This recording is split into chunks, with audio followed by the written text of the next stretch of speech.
All right. Now I don't want this. So I'm live, baby. I'm live on Twitch. I got it going. Almost there. But the chat is so small. This is pretty cool.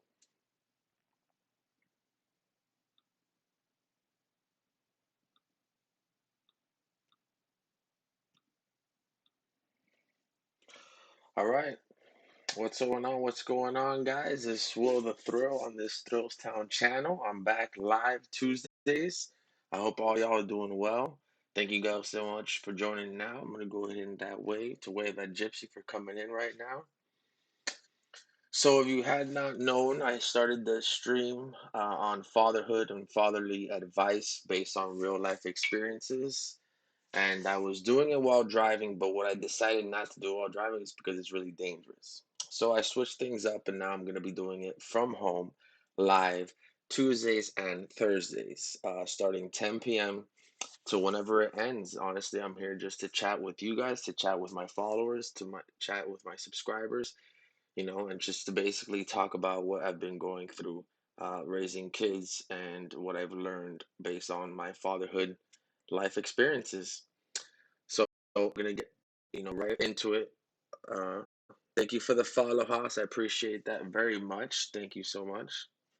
Um, so recently, my youngest basically just had RSV. And if you guys don't know what that is, it's a common virus, respiratory, that's very, very, very contagious, very, very, very bad. Switch it up since it's not safe, such a father thing to do. Yes, yes, yes. I did switch it up as it's not a fatherly thing to do. I mean, it is a fatherly thing to do because it's not safe. There's a lot of accidents happening nowadays, and then one of the main reasons is texting and driving. I'm not going to be a hypocrite. It's a bad addiction. Sometimes I do it, but I try not to as much as I can. Definitely try to leave it for the red light to text because it's dangerous. You can get into an accident, you can, cause a lot of damage. So with that, that's why I came and did it live from the house. I made time, I made a schedule, Tuesdays and Thursdays, 10 p.m. I will start and we'll get it going. But I was talking about RSV. It's a respiratory common virus. A lot of kids are having it lately. It's something that I learned from doctors that it starts in, I believe I want to say it starts around July and ends around wintertime. But because of COVID, it dragged it longer than what it should have. It dragged it long. And so RSV is common right now. It's very contagious and it dragged it. And now, my son ended up getting it. He was born in March, and I want to say, was it before I think it was around May or June. He got it for like a month. I'm driving right now. Gypsy, eyes on the road. You can hear me, but you don't have to look at me. Eyes on the road. But he had it. He had it for about a month. And so a lot of you guys, so RSV is basically it's just a lot of congestion in the nose, a lot of coughing in the lungs, and just being very, very, very sick. It normally hits kids at a younger age, but ended up, my son probably had it, my 4-year-old, and he probably gave it to him. They said he didn't have it, but he probably did. But my newborn had it, and so a lot of things to take care of him is basically hot showers, a lot of rest, a lot of home. Chico Suave, thank you so much for joining in. A lot of hot showers, a lot of suctioning of the nose. Um, the first thing you would see is the Flonase, which is a skinny tube that is very disgusting to use because you are sucking the tube while that tube is inside, your kid's nose. Oh my God, dude, I'm so sorry. RC is the worst, poor baby. It is. It is really, really, really bad. And Christine, thank you so much for joining in. So he had it, and so luckily now he's good and he hasn't, relapsed or anything. But you know, so the Flonase is normally what you would get, but I'm here to show you. It's called the Nose Bot, and it's so much better than the Flonase. It works amazing. I'm just gonna go ahead and jump right into it. So this is what it looks like. and you can get it, at Amazon. You can get it on go to Walmart, go to Target, go to Publix, Segas, anywhere, but most likely online. That's where I got mine. Um, and it's a lot better than the Flonase, and it's easier to use, and it's less disgusting. But it's pretty much, a wireless, battery operated machine. You can charge it with the USB here, and click of the button, turns on, has three levels, obviously third being the strongest. And so, here's the tube. You connect the tube here, and you connect this piece over here.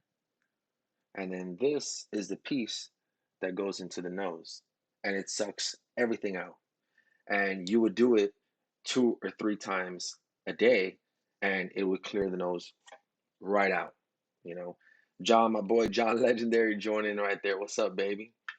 And so it's awesome, and then it has the saline for different years of how old they are. And so I have two boys. So what I did was I put an A for Alex under this one and Z for Zach under this one, because it all has different ages, but not only, excuse me, but not only for different ages, but you don't want to put the same one under different of your, children. So you do it differently. And then you also want to buy, it's from Zarbee's. It's a brand. It's basically a soothing chest rub. And you would put that, right under their nose, on their hands, on their feet, anything that they touch or smell. And man, let me tell you, you know, it works, because RSV could not only be contagious and bad, but it gets them trouble sleeping, and that's what keeps them up. And honestly, that's what's happening now with my newborn. When he's sick, he's having trouble sleeping. He wakes up in the middle of the night, and all of us, as we know, we don't like waking up in the middle of the night. We like our sleep. You know, we put joy in our sleep. So definitely using this, it would clear them, you know, and it worked great. And he was not sick anymore, and he wasn't congested anymore, and we're going, and sleeping through the night, and it was the best. I don't wish that upon anybody or any kid at all that has RSV, you know, um, especially having there are, so uncomfortable through the night, so it's hard to sleep, and you don't want that to happen. We all want to sleep, but definitely look into Nosebot. I got it. It worked great, and I don't wish that upon anybody at all. And this Twitch thing studio, it was working properly, and now it is not, but we are gonna make it work, because this is what it's working on. It's awesome, because I was working off of a MacBook, and so that's what I did now. I got the MacBook, and I was able to work out of the camera from the MacBook. I thought I had to buy a camera, but I do not have to get a camera. I can go ahead and um, basically work it off the MacBook. I saw Julian in here. Was Julian here earlier? Yeah. Yeah, he was telling me fatherly stuff, not driving. That's why I stopped doing it while driving, and I was just talking about different topics and different things for, people that are coming in and asking a lot of questions. Um, but yeah, I have two boys. One, Alex, being that he's 4 years old, and then I have Zach, definitely 6 months old. Definitely 3 years apart. I've always wanted two boys. I believe that, and I wanted, before the age of 30, I wanted to have grow a boy. At the end of the day, as long as they were healthy, and as long as they had 10 toes, 10 fingers, that's what I wanted. But by the age of 30, I think 30 was a good age to have them, because 30, like I mentioned in the interview that I had last week, and I hope, you guys awesome saw it, but it's prime time. It's an age where I think that you basically, you're growing up, you're getting out of the phase of the 20s and jumping into your 30s. You're planning for your future. You are preparing for your kids' future. So when I told myself, I wanted to have two kids, because, growing up with a sibling is, key to me. That's how I grew up with three siblings, as a matter of fact. So I'm a family of four. But I wanted it before 30 years old, and that's what happened. And I had Alex. Oh no, I think I lost it. No, is it back on? I think it's back on. Yeah. Okay. So yeah, that's what I wanted. I wanted, the two boys. I had what I wanted. I've always wanted boys, and especially when I would learn I was, I found out I was gonna have Alex. I loved it. And so when I found out I was having a second boy, I even loved it even more because I don't know, just we're boys, growing up with boys, and it's funny because I've always wanted him to have bunk beds and share a room, and that's what's gonna happen with them, and I'm looking forward to that. It's something corny and kiddish, but I don't care. That's what I was always looking forward to, and that's what I always wanted and I never had it. So I want to give something to them, and I want them to do it. So they will go ahead and share a room, and then the other room would be the playroom for them. And so, having them, it honestly, it's a life-changing experience. It really is. It definitely changed my life 100%. And it happened when I met my wife, but it mostly happened when I had my two boys. They're healthy, they're amazing, Alex and Zach. And so, at first, I was not scared, but more nervous than scared when I found out I was having my first. You know, um, I I was not well, like I said, I was nervous in the sense of making sure you are going to do the right thing. You know, um, before he's born. While he's born, while he's growing up, the first couple of months. Everybody tells you the first couple of months are the most fragile months, the most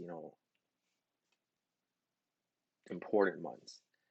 And so, you think you don't know what to do, but I can guarantee you when he or she's there in front of you, you do you're gonna know what to do. It's just gonna come into instinct. And that's what I was worried about of not knowing what to do, not knowing, how hot the bottle should be, how many ounces of formula, if there's gonna be formula, when to change the diaper, how often to change the diaper, when to feed them, what to do when they're crying. And, a quick thing I can tell you is process of elimination. They're babies, they're going to cry. There's not one baby that doesn't cry. So when they do cry, it's for a reason. It's I go, me personally, I check the diaper real quick. You know, if it's, if it's nice and tight and fluffed, you got to change it. If it's loose, then okay, it's not the diaper. You move around, they're probably going to be uncomfortable. So you move around the shoulder, you rock them here, you walk around, you put them in, in the area where they're sitting or not able to sit yet. If not, then it's time to feed them. So you get the bottle, you get it going. If it's not the bottle, then it's time for a nap. So you rock them, and hopefully, if they do fall asleep, you put them in the crib. Those are all of the things, process of the nation that I was kind of worried about not knowing what to do. But you do. Oh, Sly Dog's in here, baby. What's going on? The first 4 months are nuts. One thing I learned is that babies are much tougher than we think. 110%, dude. I was in the hospital and that doctor was handling my baby like it was a doll. Like it was a doll. It was honestly just flipping and flopping, tossing and turning, changing this, and I'm like I wanted to jump in and say, no, no, no, no, you're doing it wrong. But who am I telling the doctor that? You know what I'm saying? So yes, they are tougher than they think. What's up, baby? What's up, Brian? Shout out to Brian for coming in and joining the chat. Um, yeah, they are tougher than they think. I mean, the word they are tougher than we think, and it's true. The doctor was treating it like a doll, flipping and flopping and changing the diaper and stuff. And I wanted to come in there and tell him, "Hey, what are you What are you doing?" But then that's the doctor. Who am I telling the doctor what to do? You know, I will never forget. I said this once, but it was on. I think it was like I think 4 months, 4 to 5 months. And for one split second, we turned around and Alex fell off the bed. And my bed is about 2.5 feet, going almost to 3 feet. And he just fell. Oxamaris, Will the Thrill, what's up, baby? Thanks for coming in. Thank you, thank you, thank you.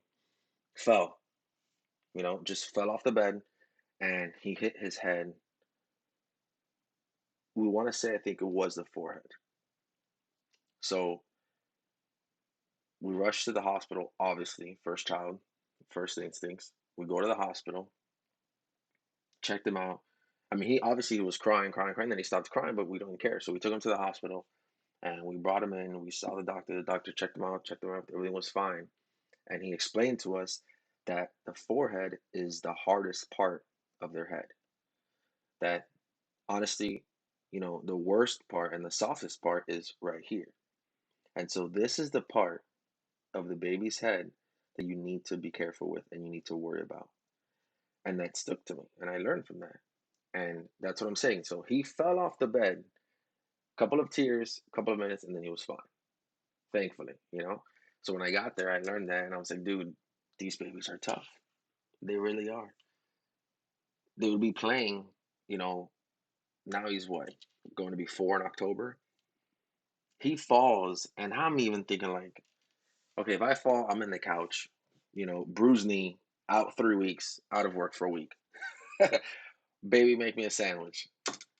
But he keeps going.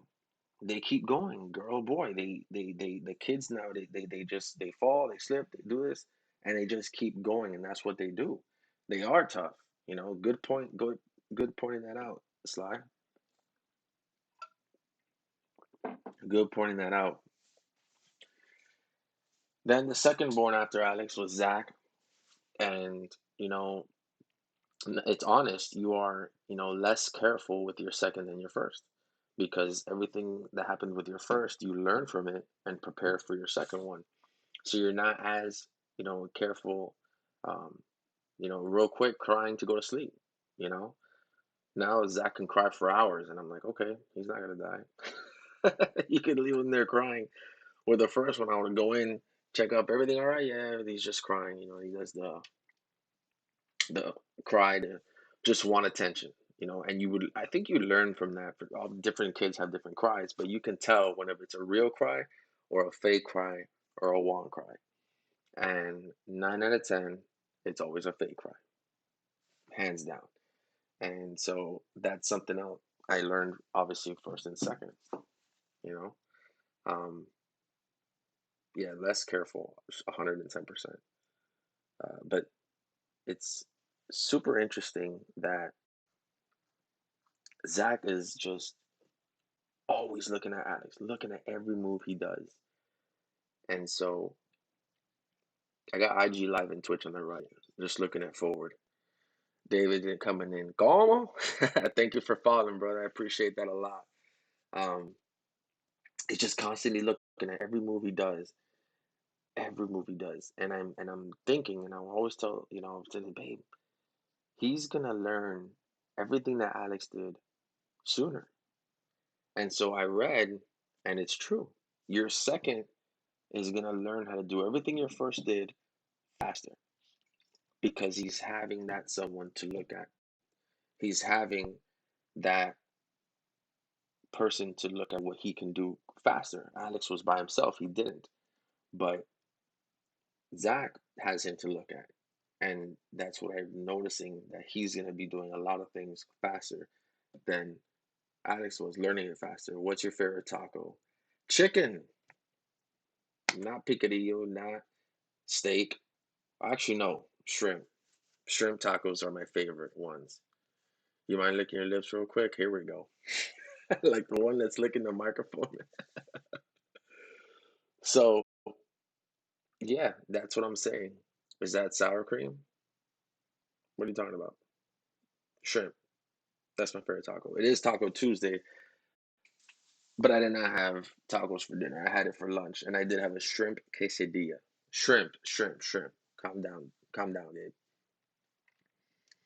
Um, he's about to be 6, and he's already in the stage of right before crawling, and he's gonna learn it faster than Alex. He's gonna definitely learn it faster than Alex. And Brian, you like steak?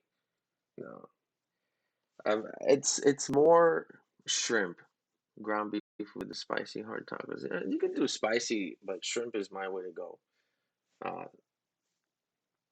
how did we get into tacos? Oh, because it was Taco Tuesday. I guess we could talk about tacos now, real quick, before I get off. Jumping on 21 minutes now.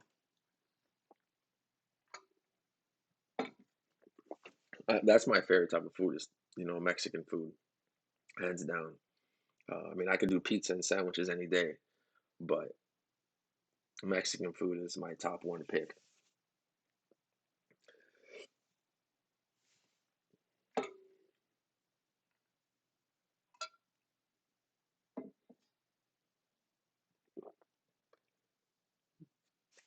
I wanted two boys. I wanted two boys, and I got the two boys. Shrimp, if I wasn't allergic, but laugh out loud, but beef. So if you're allergic to shrimp, how do you know you wanted the shrimp? Because that's interesting right there. Fajitas. I'm still going with quesadillas, brother. Definitely quesadillas, and then if you do choose the aftermarket stuff, which is Taco Bell, you get that. I think you get a taco now on the side. Really, I want a girl and a boy. I feel like that's what every family wants is Hispanic pareja, parejita, girl and boy, you know. Um, but honestly, I'm scared raising girls just because I wouldn't know where to start. I mean, I'm a boy. I know where to start with boys. I've always wanted boys. Shout out to you fathers raising women. I mean, raising girls. That's a job. I love Taco Bell. Bro, Taco Bell is like the worst for Mexican food. It really is. Me too, you won. So you wanted a boy and girl. So when's the girl gonna be popping? When's the girl gonna happen? Girl's gonna come in. I want a boy. Can't deal with any more girls. Yeah, I have a brother that had it. So my brother's a firefighter, and he has three girls, and they're all one age difference. Difference. One's 11. I'm sorry, one's 12. Yeah, no, one's 11, one's 12, and one's 13. My nieces, Alyssa, Alexa, and Amanda. I don't know honestly how he does it. I shout out to him, you know, and his wife, beautiful wife, my sister-in-law. Shout out to him how he does it. I don't know how he does it. Since you're inner, check out raising a lady, no girl. What is that? What is that? Gypsy, are you still driving? Because you should be looking at the road and not this. You can hear me. You shouldn't be seeing. Hope all is well. Hope all is well. Thursday, I'm definitely going to be doing something big. I got everything prepared. I got everything lined up. I honestly wanted to just come out here and, welcome back. I know I was off for about 2 weeks now, and that's because I didn't want to do it while driving. I definitely wanted to do it at home. I wanted to do it like this. I think I'm going to be doing it like this from now on. I got a cool, banner with my logo on it that's going to go behind me. No, I'm home now. Awesome, awesome, awesome. Well, thank you so much for sticking around. Like I said, I'm going to be here Tuesdays and Thursdays, 10 p.m. Eastern time till about 10:30, 10:45. It all depends on, how it goes. I definitely will have topics in play. Glad to see the change, brother. Stay safe. Yes, yes, we are going to change things up. Like I said, it's going to be here. I'm gonna have the same exact setup. I'm gonna be on IG Live and I'm gonna be on Twitch. I'm gonna have a lot of topics to talk about. I'm gonna have a lot of props to bring up, like I did earlier. In case you guys missed, I was talking about Nosebot. It's definitely a really good thing to buy when your kids are congested and stuff. Um, I started with the nose fruit. I really didn't like it, so that's when I went ahead and my wife discovered NoseBot, and it works amazing. But things like this, props to definitely share with you guys, give you the advice after I've used it. If I haven't, I don't mind doing it just to experience it and then talk about it here. But that's pretty much what I'm going to be doing is, Tuesdays and Thursdays talking about real life experiences, things that I've gone through, and putting my opinions and advice out there for you fathers. Whether you are a father now, whether you're an upcoming father, or, whether you're not a father, I'm here for all you guys. Uh, when it comes to interviews, I had one with John Legend. It was awesome. It was a great experience. We talked about it a lot. We talked about fatherhood. We talked about balancing between work and fatherhood. And then we spoke a little bit about cryptocurrency as well. And it was awesome. It was a great turnout. So the interviews are going to be coming on most likely weekends, probably one or two a month. Just got to see, how it plays out. But definitely for a fact, schedule, come back in on and show that support like you did today. Uh, Thursday, I will have everything ready. What if you are a father but don't know you are a father? Asking for a friend, Herms. Yes, that is an amazing, amazing point. Whether you are a father and you don't know you're a father, um, listening to me may help you in the future. It may be a little bit too late because the kid may be old already, but uh, that was hilarious, actually. Thursday, 10 p.m. I will be here. Topics to talk about. I appreciate the support. Keep following it. If you haven't followed it, go ahead and follow it. I'm on YouTube as well. This video will be posted on YouTube. It automatically gets posted. That's why I downloaded this little Twitch Studio thing on my MacBook. So when it's done, it automatically gets posted to my YouTube, and you'll be able to view it on my YouTube whenever you like. And I'm going to title it as well, so you can always go back to it whenever whenever you need to relate to it, or whenever you want to relate to it. All right. Remain safe out there. COVID's real. Love y'all. Thank you so much for the support. And I'll be getting off now, and I'll see you Thursday.